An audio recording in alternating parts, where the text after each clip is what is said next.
Sir வணக்கம் sir. இந்த ஊழல் குற்றச்சாட்டுகளை எல்லாம் வைத்து தான் மக்கள் வாக்களிக்கிறாங்களா சார்? அது நீங்கள் எழுதுங்க. ஊழல் குற்றச்சாட்டை வச்சு தான் கலைஞர் வீட்டுக்கு போனார், ஊழல் குற்றச்சாட்டை வச்சு தான் ஜெயலலிதா ஜெயிலுக்கு போனாருங்கிறதெல்லாம் எழுதுங்க. அதை விட்டுட்டு கலைஞர் மாத்திரம் எழுதுறீங்க. இது சர்க்காரியா கமிஷன் வந்து இன்னைக்கு வரலும் பேசுகிறீங்க. எரிசாராய ஊழல் வழக்கு எம்ஜிஆர் மேலே இருந்து யாராவது பேசுகிறீங்களா? இன்றைக்கு வரலும் பேசுகிறீங்களா? ஒரு வார்த்தை வர மாட்டேங்குது. சர்க்காரியா கமிஷன் உடனே இப்போ 1000 தடவை கேட்பீங்க என்ன ஆச்சு அப்படின்னு. எரிசாராய ஊழல் வழக்கில் 2 பேரை பிடிச்சாங்களே, என்ன ஆச்சு? இன்றைக்கு வரல கேட்டிங்களா? அதை ஜெயலலிதா டான்சி வழக்கில் உள்ளே போனதை பற்றி இன்றைக்கு வரல யாராவது பேசுகிறீங்களா? இது பண்ணுங்க. எத்தனை தடவை கேட்குறீங்க ஊழல் குற்றச்சாட்டில் திமுக பேர் கெட்டு போயிடாது சார், ஊழல் குற்றச்சாட்டில் திமுக பேர் கெட்டு போயிடாது சார். அக்கறையிலையா கேட்குறீங்க? கெட்டு போகலையேன்ற ஆதங்கத்தில் கேட்குறீங்க. அதான் நடக்குது. பாக்யராஜ் ஒரு படம் எடுத்தார் எம்ஜிஆர் காலத்தில், முந்தானை முடிச்சுன்னு நினைக்கிறேன். முதலமைச்சர் சத்துணவு கூடம்னு போட்டார். அப்போ தான் எம்ஜிஆர் வந்து சாராய கடை திறந்தார். பக்கத்தில் போட வேண்டியதாக முதலமைச்சர் சாராய கடைன்னு போட வேண்டியதாக, அது ஏன் போடலன்னு கேட்டாங்க. அப்படி காப்பாற்றுற கூட்டம். தமிழன் நல்லாதவன் எவன் இருந்தாலும் அவனை காப்பாற்றுற கூட்டம் தான் தமிழ்நாடு. ஊழலுக்கு எதிராக நாங்கள் வந்திருக்கோம். பாஜக தலைவர் அண்ணாமலைலாம் சொல்கிறாரு நாங்கள் ஊழலுக்கு எதிராக வந்திருக்கோம். கமல்ஹாசன் சொல்கிறாரு. அதான் நான் திருப்பி எத்தனை தடவை இங்கே சொல்கிறது. பாஜக அல்லாத மற்றவர்கள் செய்கிற ஊழலுக்கு நாங்கள் எதிராளிகள். ஊழல் பண்ணாக்கா அது நாங்கள் மாத்திரம் தான் பண்ணுவோம், வேறு யாரும் பண்ணக்கூடாதுங்கிறது தான் அண்ணாமலை சொல்கிறது. அவ்வளோதான். ஊழல்னு பண்ணால் நாங்கள் பாஜக பண்ணுவோம், வேறு யாரும் பண்ணக்கூடாது, அதுக்கு எதிர்ப்பானவர்கள் நாங்கள் அப்படிங்கிறது. நிதின் கட்கரி மேலே ஆக்ஷன் எடுக்க சொல்லுங்க. 70 லட்சம் கோடி ரூபாய் ஊழல். சிஏஜி கொடுத்தது, அரசியல் கட்சிகள் கொடுக்கல. சிஏஜி அவங்க ஆடிட்டர் ஜெனரல் ஆஃப் இந்தியா கொடுத்த குற்றச்சாட்டு. அதுக்கு ஆக்ஷன் எடுக்க சொல்லுங்க. மறுபடியும் அதே சென்டென்ஸ் தான் சொல்கிறோம். உலகத்தில் இருக்கிற அத்தனை அரசியல்வாதிகளும் சேர்ந்து அடித்த கொள்ளை அந்த ஒரே ஆள் நிதின் கட்கரி அடித்ததா சிஏஜி கொடுத்துருக்குது. அதை ஆக்ஷன் எடுக்க சொல்லுங்கள். உன் வீட்டில் இருந்து ஆரம்பி.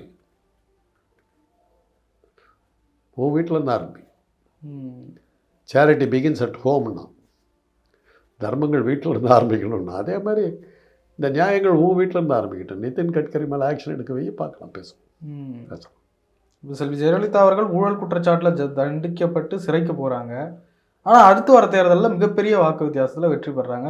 தனிச்சு நின்று வெற்றி பெறாங்க. 2014 போய் சிறைக்கு போகிறாங்க. 2016 மிகப்பெரிய வெற்றி பெறாங்க. ஊழல் குற்றச்சாட்டுக்கு அப்புறம் அவங்க எங்கே ஜெயிச்சாங்க? 2014 சிறைக்கு போனாங்க சார். ஆமாம், அதோட முடிஞ்சு போச்சு இல்லை. பழனிசாமி வந்தார், அதோட முடிஞ்சு போச்சு இல்லை. 2016 இறந்தாங்க. அதுக்கு முன்னாடி முதலமைச்சராக இருக்கிறப்ப ஊழல் இதில் மைக்கேல் டி குன்ஹா இதில் முதலமைச்சராக இருந்து ஊழலில் போனாங்க. ஊழலில் இருந்துட்டு முதலமைச்சர் ஆகல. ஊழலில் இது தமிழ்நாட்டில் 2 பேர் தான் முதலமைச்சராக இருந்தபோது ஊழல் குற்றச்சாட்டில் ஜெயிலுக்கு போனவர்கள் 2 பேர். ஒன்று வந்து பக்தவச்சலம், இன்னொன்று வந்து ஜெயலலிதா. ஜெயிச்சு வந்து இதில் இந்த 2வது தடவை ஜெயிச்சு வந்து உக்காந்த போது தான் ஊழல் குற்றச்சாட்டில் அவங்க உள்ளே போயிட்டாங்க, செத்தும் போயிட்டாங்க. அதோட கதை முடிஞ்சு. இல்லை சார், முதல் தடவை ஜெயிச்சப்போ தான் 2011 to 16 ஆட்சி காலத்தில் தான் அவங்க ஊழல் குற்றச்சாட்டில் உள்ளே போகிறாங்க. அதுக்கு பிறகு மீண்டும் ஜெயிச்சு தான் 2016 வராங்க. அதே ஆர்கே நகரில் இடைத்தேர்தல் ஆர்கே நகரில் நடந்தது. அதுக்கு பிறகு மீண்டும் அதே தொகுதியில் நின்று ஜெயிக்கிறாங்க. அப்புறம் எப்படி ஜெயிலுக்கு போனாங்க? அதுக்கு முன்னாடியே போயிட்டாங்க. முதல் போயிட்டு உடனே குற்றவாளி இருந்து விடுதலை பண்ணாங்க. ஆமாம், அதோட முடிஞ்சு. அதுக்கு பிறகு நடந்த சட்டமன்ற தேர்தலில் அப்போ பழனிசாமி எப்படி உள்ளே வந்தார்?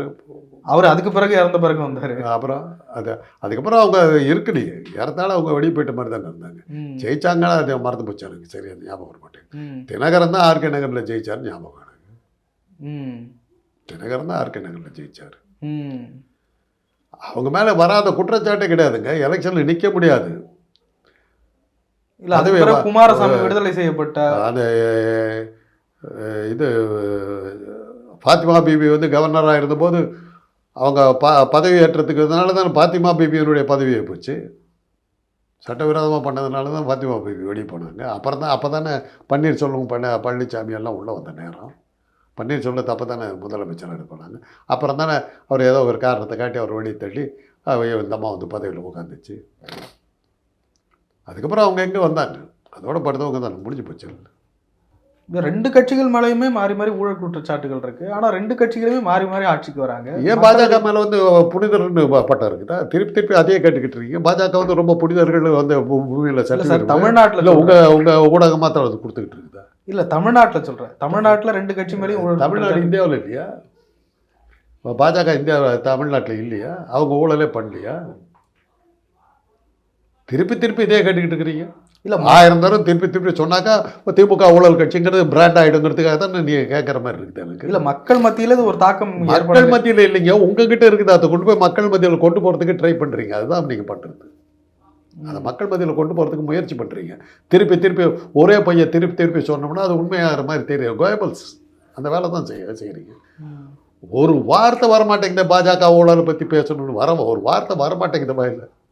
அவ்வளோ சாமர்த்தியமாக இருக்குது. திருப்பி போன ஜென்மத்தில் ஒரு 500-600 வருஷத்துக்கு முன்னாடி ஏதோ ஒரு கோயில் கட்டின போது அது அப்போ திமுக ஆக போகுதுங்கிறதுக்கு முன்னாடியே ஊழல் பண்ணாங்க தெரியுங்களான்னு தானே ஆரம்பிக்கிறீங்க. நான் தான் சொல்கிறேன்னு 67 அண்ணா வந்து முதலமைச்சராக பதவி கையெழுத்து போட்டுட்டு இப்படி வரும்போதே ஊழல் குற்றச்சாட்டுன்னு ஆரம்பிச்சிட்டாங்க. எடுபடாத வாதங்கள்ங்க. அதுக்கப்புறம் எத்தனை தடவை வந்தாங்க? 50 வருஷமாக ஊழல் குற்றச்சாட்டை திமுக மேலே போட்டுக்கிட்டு தான் இருக்குது. அந்த கட்சி இருந்துக்கிட்டு தான் இருக்குது. இந்தியாவில் ஒரே கட்சி ஆரம்பித்த தேர்தலில் நின்ன காலத்திலேருந்து உதயசூரியன் சின்னத்தில் நின்றுட்டு இருக்கிற ஒரே கட்சி, வேறு எந்த சின்னத்துக்கும் போகாத ஒரே கட்சி இந்தியாவிலேயே. காங்கிரஸ் வந்து தேசிய கட்சிகள் அத்தனை சின்னங்களை மாற்றிடுச்சு. பாஜகவுடைய ஒரிஜினல் சின்னம் வந்து அகல் விளக்கு, அப்புறம் தான் தாமரை. ஆரம்பித்த 57 தேர்தலில் நின்னபோது நின்ன இந்த உதயசூரியன் சின்னத்தில் இன்றைக்கு ஒன்று இருந்தது. உங்களை போல் எவ்வளவோ கேட்டு பார்த்துட்டாங்க. இன்றைக்கு ஒன்று இருந்துக்கிட்டு தான் இருக்குது. இன்றைக்கும் கலைஞரை தவிர்த்துட்டு அரசியல் பண்ண முடியல. இறந்தப்புறமும் அவர் பேரை வச்சுக்கிட்டு தான் பேச வேண்டியிருக்கு. அவர் மேலே குற்றஞ்சாட்டி தான் பிழைக்க வேண்டியிருக்கு. அதுதான் கலைஞர். அதுதான் கலைஞர். அதுதான் திமுக. இது மாதிரி கேட்குறதுன மூலமாக நீங்கள் அவங்கள புனிதப்படுத்திட முடியாது. அந்த பாஜகவை புனிதப்படுத்திட முடியாது. சமீபத்தில் தென் மாவட்டங்களில் ஒரு மிகப்பெரிய வெள்ளம். உதயநிதி ஸ்டாலின் போயிட்டு அங்கே மீட்பு பணிகள் எல்லாம் இறங்கிட்டு இருக்காரு. அண்ணாமலை கேட்குறாரு, உதயநிதிக்கு என்னங்க தெரியும் அவர் அனுப்பியிருக்கீங்க? அவர் ஏதாவது கப்பலில் போயிருக்காரா, இல்லை வேறு ஏதாவது இதுக்கு முன்னாடி இதில் எதுவும் அனுபவம் இருக்கா அவருக்கு? அவர் சினிமாவில் நடிச்சிட்டு இருந்தார், அவரை கூட்டு போய் எதுக்கு அங்கே நிற்க வைக்கிறீங்கன்றார். இவர் அதை பற்றி அவர் கேட்குறாரு அதை. ஆனால் இவருக்கு ஒரு அனுபவம் இருக்குது. சினிமாவில் கூட நீச்சல் காட்சியில் நீச்சல் உடையில் இருந்த பெண்களுக்கு, கவர்ச்சி பெண்களுக்கு நீச்சல் கற்றுக் கொடுக்குற சீனை தான் அவர் ஆக்ட் பண்ணார். அந்த அனுபவம் இருக்குது. அது உதயநிதிக்கு இல்லை. அதில் கேட்டு பாருங்க. நினைக்கிறேன் கன்னட படத்தில் நீச்சல் உடையில் பெண்களுக்கு நீச்சல் கற்றுக் கொடுக்குற கோச்சாக தான் வருவார். பார்த்துக்கிறீங்களா அந்த படம்? கேட்டு வாங்கி பாருங்கள், நல்லாயிருக்கும், ஜோராக இருக்கும். 10 பெண்கள் நீச்சல் உடையில் நிற்பாங்க, அவர் சொல்லி கொடுத்துட்ருப்பார். அதனால் வெள்ளத்தை பற்றி அவருக்கு தெரியும். அது மாதிரி காட்சியில் உதயநிதி நடிக்கலாம். அதை தான் சொல்கிறார், எனக்கு இருக்கிற அனுபவம் உனக்கு இருக்குதான்னு கேட்குறாரு. உண்மை உண்மை, சத்தியத்தில் சத்தியம். அந்த மாதிரி சீட்டில் ஒரு உதயநிதி நடிக்கலையே, நான் நடிச்சிருக்கேன்றார். அதை சொல்ல வர்றார், ஞாபகப்படுத்துறார். அந்த படத்தை பாருங்கிறார். கவர்ச்சி காட்சி நல்லா இருக்குது, நல்லா இருக்கும் பாருங்கள். தொடர்ந்து அண்ணாமலை திமுக அமைச்சர்களுக்கெல்லாம் ஒன்றுமே தெரியல, அவங்களுக்கு நாலேஜே இல்லைன்ற அளவுக்கு பேசிகிட்டு இருக்காரு. இருக்கட்டுமே, அதனால் என்ன? இந்த எம்டி ஹெட்டாக இருக்கும் தாங்க அதெல்லாம் பேசுவாங்க. இது ஒரு வேக்கம் ஹெட்டு. எம்டி ஹெட்டுக்கும் வேக்கம் ஹெட்டுக்கு என்ன வித்தியாசம்னா, எம்டி ஹெட்டில் காத்தாவது இருக்கும், வேக்கம் ஹெட்டில் காற்று இருக்காது, வெற்றிடம் தான் இருக்கும்.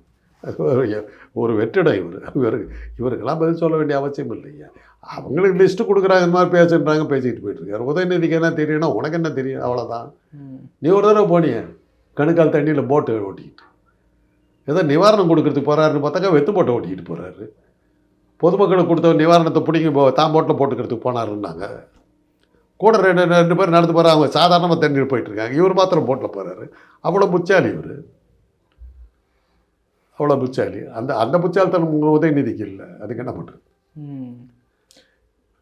இவர் எத்தனை வெள்ளத்தை பார்த்துருக்காரு? இவர் எத்தனை வெள்ளத்தில் இவர் வேலை பார்த்தாரு? சொல்லுங்க. வரலாறு காணாத அளவுக்கு மழை பெஞ்சிருக்கு. ஒரு காலகட்டத்தில் வட மாவட்டம், இன்னொரு பக்கம் தென் மாவட்டம். தென் மாவட்டத்தில் 2 நாளில் 110 சென்டிமீட்டர் அளவுக்கு மழைன்றாங்க. நீங்கள்லாம் பார்த்துருக்கீங்களா உங்களுடைய காலத்தில் இந்த மாதிரி மழை? அவ்வளோ எங்க 200 வருஷமாக பெய்யாத மழை என்பது நான் எப்படி பார்த்துருக்க முடியும்? ஒருவேளை அண்ணாமலை பார்த்துருக்கலாம், அண்ணாமலைக்கு தெரிஞ்சிருக்கும். அவர் எங்கேயாவது ஏதாவது ஒரு நாட்டில் இருக்கும்போது அந்த அவ்வளோ மழை பெஞ்ச போது அங்கே பணிகள்லாம் செஞ்சுருக்கலாம். பழனிச்சாமி பார்த்துருக்கலாம். எங்களுக்கெல்லாம் தெரியாது, நாங்கள் கேள்விப்பட்டதில்லை. இந்த இதெல்லாம் எப்படி பார்க்குறீங்க சார்? இந்த இதுக்கு இயற்கை சீற்றம் தான் காரணம்னு கேட்குறோம். நீங்கள் ஒன்று புரிஞ்சுங்க, இதெல்லாம் பேசுறது மூலமாக நீங்கள் என்ன தெரிஞ்சுக்கணுன்னா, இயற்கையை மீறி நீங்கள் ஒன்றுமே பண்ண முடியாது, அவ்வளோதான். இதை புரிஞ்சுக்கிட்டிங்கன்னா, நான் யார் தெரியுமா அப்படின்னு சொல்லிட்டு, இந்த நாட்டுக்கே அப்படின்னு சொல்லிட்டு 56 இன்ச்சு மார்பெல்லாம் காட்டினீங்கன்னா வெள்ளமெல்லாம் ஒன்றும் உங்களை விட்டுறாது. ஜாக்கிரதை. அப்பப்போ காட்டுதுங்க. பெரிய artificial intelligence, internet of things, ஹேக்கத்தான்னு, டெக்கத்தான்னு அது என்னென்னவா சொல்கிறீங்க. மழை பெஞ்சு நிறுத்த முடியலையே, நிறுத்த முடியலையே. இப்போ வாய மூடிட்டு மூலிகை உள்ளே போய் கிடக்குறீங்க. அதில் ஒரு என்ன ஒரு வேடிக்கைன்னா, எவெல்லாம் கோடீஸ்வரம் இருந்த இடத்துல தான் அடிச்சது இந்த தடவை. வேளச்சேரி மாதிரி வசதிப்படுத்தவர்கள் இருக்கிற இடங்களில் தான் அடிச்சது பெருசாக. அதே மாதிரி தூத்துக்குடியில் அந்த எல் நீனோன்னு சொல்கிறாங்க, பூமி வெப்பமயமாதல். அப்போ இப்போ 20 வருஷத்துக்கு முன்னாடியே மெக்சிகோவில் ஒரு மாநாடு போட்டாங்க, என்விரான்மெண்ட்டை நம்ம வந்து பாதுகாக்கலைன்னா பெரிய பயங்கரம் வரும்னு. இன்றைக்கி அமெரிக்கா அனுபவிச்சுக்கிட்டு இருக்குது. சுனாமி அதுக்கப்புறம் தான் வர ஆரம்பிச்சது. செங்கடல் வற்றி போச்சுங்க. ஒரு கடல் வற்றி போனாலும் போகும்னு என் காதல் வற்றி போகாதுன்னு பாட்டெல்லாம் எழுதினேன். கடல் வற்றி போச்சு. செங்கடல் வற்றி போனதுனால தான் சுனாமி வர்றதுக்கு ஆரம்பிச்சது. பூமி அந்த பக்கம் இந்த பக்கம் அடைய ஆரம்பிச்சது. அந்த தண்ணி தடுத்துக்கிட்டு இருந்தது செங்கடல் வடதுருவத்து பக்கத்தில். அந்த செங்கடல் வற்றி போனதுனால தான் அந்த பக்கம் தடுக்கிறதுக்கு ஒன்றும் இல்லாததுனால தான் இந்த இந்து மகாசமுத்திரம் கொஞ்சம் போக்கும்போது இந்த பூமி அந்த பக்கம் போயிட்டு இந்த பக்கம் திரும்பி வர்றதுனால சுனாமி வருது. யார் காரணம்? பூமி வெப்பமயமாகிறதுக்கு காரணமே வந்து பெட்ரோலுங்கிறான். Petrol, air condition machine, refrigerator போன்ற இந்த அதிலிருந்து வெளிவருகின்ற வாயுக்கள், அந்த காற்றுகள் தான், அந்த வாயு தான், அந்த கேஸ் தான் ஓசோன் ஆக்சிஜன் ஜோனை ஓட்டை போட்டு இருந்த ஆக்சிஜன் பூரா அண்டவெளிக்கு போயிடுச்சு. அதனுடைய விளைவு தான் பூமி கூலாக இருக்க வேண்டிய பூமி வெப்பம் ஆச்சு. வெப்பம் ஆனதனுடைய விளைவு அண்டார்டிகாவில் இருக்கிற பனிப்பாறைகள் இப்போ சமீபத்தில் உளுந்துங்கிற ஒவ்வொரு பனிப்பாறையும் வந்து பரங்கிமலை விட பெருசுங்கிறான். இன்னும் 15-20 வருஷத்தில் என்ன சொல்கிறான், அது மாதிரி பனிப்பாறைகள் உடஞ்சி உழுவுறது அதிகம் ஆச்சுன்னா சமுத்திரங்களுடைய இது உயரம் வந்து 4 இன்ச்சு 4 அங்குலம் அதிகம் ஆகுங்கிறான். 4 அங்குலம் அதிகம் ஆச்சுன்னா பெசன்ட் நகர் பீச்சிலேருந்து மியூசிக் அகாடமி வரலும் கடல் உள்ள வந்துடும். அது நடக்கிறதுக்கு ரொம்ப வருஷம் இல்லை, இன்னும் 20-25 வருஷத்தில் நடக்குங்கிறான். இதெல்லாம் தடுத்தாகணுங்கிறான். அதனால தான் நம்ம வந்து எலக்ட்ரானிக் காருக்கு போங்கிறோம், பெட்ரோலை நிறுத்துங்கிறோம். பெட்ரோலை நிறுத்தினா எக்கானமி கொலாப்ஸ் ஆகும். அதுக்காக இவங்களுக்கு தடுத்து நிறுத்த பார்க்கணும். பூமியே அழிஞ்சு போயிடும். பிரளயம் எப்படி வந்தது? இப்படியெல்லாம் பண்ணி தான் வந்தது. மற்ற கிரகங்கள் எல்லாம் வந்து மனிதர்கள் இப்போ உயிர் ராசிகளே இல்லாமல் இருக்குதுன்னாக்கா அங்கே இல்லாமல் இருந்திருக்கும். இது மாதிரி எல்லாம் பண்ணி பண்ணி பண்ணி எந்த மனித மாதிரி எவனா இருந்திருப்போம். அங்கே அந்த கிரகங்கள்லாம் ஒழிச்சதுனால தான் பூமி சூரியனை சுற்றுற 9 கிரகங்களில் பூமியை தவிர அவர் எங்கேயுமே உயிர் ராசி இல்லை. இந்த தான் சின்ன இங்கே இப்போ தான் அழிய ஆரம்பிச்சிருக்குது. இப்போ தான் ஆரம்பிச்சிருக்கிறோம். ஒழிச்சிடுவோம், ஒழிச்சு கட்டிடுவோம். அறிவியலுங்கிற பேரில் எல்லாத்தையும் ஒழிச்சு கட்டிட்டு போடுவோம். அப்போ இந்த காலநிலைக்கெல்லாம் மக்கள் மாற்றம், மக்கள் தான் காரணம். அறிவியலுங்கிற பேரில் நடக்கிற அட்டகாசங்களை நிறுத்தலைன்னா நீங்கள் மாட்டிக்கிட்டு முடிப்பீங்க. அது அப்போ தான் போகுது. எங்களுக்கு இல்லை, உங்களை போன்ற இளைஞர்கள்லாம் பார்க்க நீங்களே பார்ப்பீங்க. நீங்களே பார்க்கறதுக்கு சான்ஸ் இருக்குது. இந்த 115 சென்டிமீட்டர் மழை பெய்யும் நாங்கன்னா கனவுல கூட கண்டல. எங்களுக்கே வந்துடுச்சு. உங்கள் காலத்தில் என்ன ஒன்று யாருக்கு தெரியும்? பார்க்கணும். இந்த காலநிலை மாற்றம்னு சொல்கிறாங்க சார். அதை தான் சொல்கிறேன். எல் நீனோங்கிறது அதுதான். வெப்பமயமாகிறதுக்கு அவங்க கொடுத்துக்கிற பேர் இந்த எல் நீனோ. அது 30 வருஷமாக 40 வருஷமாக சொல்லிகிட்டு இருக்காங்க. யார் கண்டுக்கிட்டா, யார் கேவலப்பட்டா? அது கட்டுரை எழுதுறதுக்காக உருவாக்கின விஷயம் நானுங்க. இன்றைக்கி மாட்டிகிட்டு முடிக்கிறீங்க. இப்படியெல்லாம் ஒரு பேரிடர் வருது, திமுக அரசு அதை ஹேண்டில் பண்ணிட்டு இருக்கு. ஆனால் எடப்பாடி பழனிசாமி நாங்கள் எங்கள் காலத்தில் எப்படி ஹேண்டில் பண்ணோம் தெரியும்? மக்கள்கிட்ட போய் கேளுங்க. என்ன சொல்கிறாங்கன்னா, நல்ல காலம் பழனிசாமியோ இப்போ ஜெயலலிதாவோ வெளில தப்பிச்சோம், ஸ்டாலினாக இருக்கிறதால குறைகள் குறைச்சலாம் இருக்குதுன்றாங்க. அதான் மக்கள் பேசுகிறது. அவருக்கு அது தெரிஞ்சிருக்காது. போய் சொல்லுங்க. இவர் இருந்திருந்தால் என்ன ஆயிருக்கு? ஒரு செம்பரமாக ஏறி ரொம்பதுலேயே 100கணக்கான பேர் சேர்த்தாங்க. இந்த தடவை உயிரிழப்பு எத்தனை பேருங்க இருந்தாங்க சென்னையில்? சொல்லுங்களேன். அவ்வளோ பெரிய மழை வந்தது, உயிரிழப்பு எத்தனை இருந்தது? பாதி மழை கூட பெய்யல. அந்த செம்பரம்பாக்கம் ஏறி விழுதலும் வெறும் நந்தம்பாக்கத்தில் 130 பேர் இறந்தாங்க.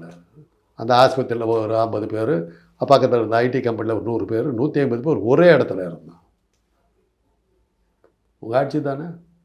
இப்போ மக்கள் என்ன சொல்கிறாங்கன்னா, நல்ல காலம் பழனிசாமி ஜெயலலிதாவில் தப்பிச்சோம் அப்படின்றாங்க.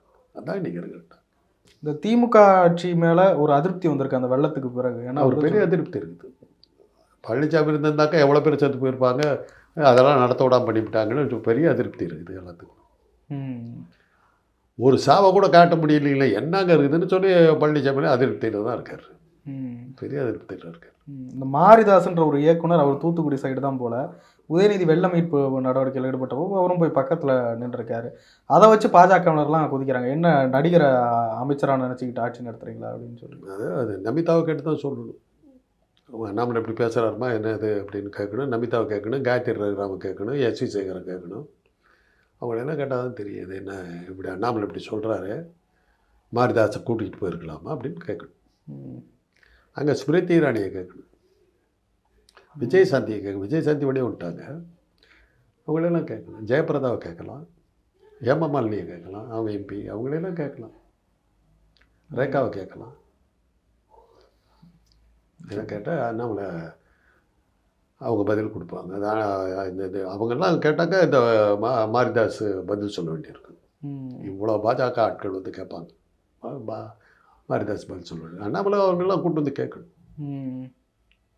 சினிமாக்காரன் உனக்கு என்ன தெரியும்னு ரேகா, ஜெயபிரதா, அமிதாப் பச்சன், ஜெயபச்சன் எல்லாம் இவங்களெல்லாம் கூட்டிகிட்டு வந்து ஸ்மிருதி இராணி, நமிதா எல்லாத்தையும் கூப்பிட்டு வந்து மாரிதாஸுக்கிட்ட கேட்கணும், என்ன உனக்கு என்ன தெரியும், இவங்களுக்கு தெரிஞ்ச அளவுக்கு உனக்கு தெரியுமான்னு கேட்கணும். நிறைய விஷயங்களை போயிருந்தேன்.